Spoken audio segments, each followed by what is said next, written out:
Takže tady Vojta Štorc má postel a abecedu na komunikaci. A podívejme, tady jsou plakáty Bohemians Praha 1905. No, ještě tu je Veselé Vánoce, pohled z Tábora. No, a tady má Vojta noční stolek.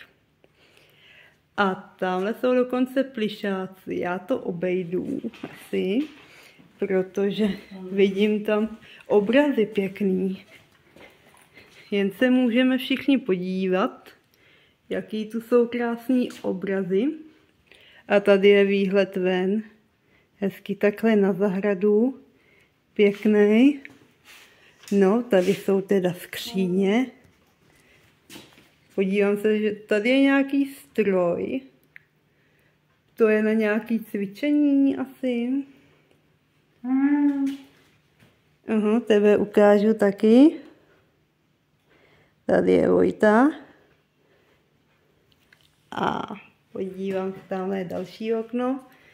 A tady je matrace s peřinou. Vím, že tady bydlí s Vojtou Pavel Párel. No, Pavel Párel, ale to je teď pryč.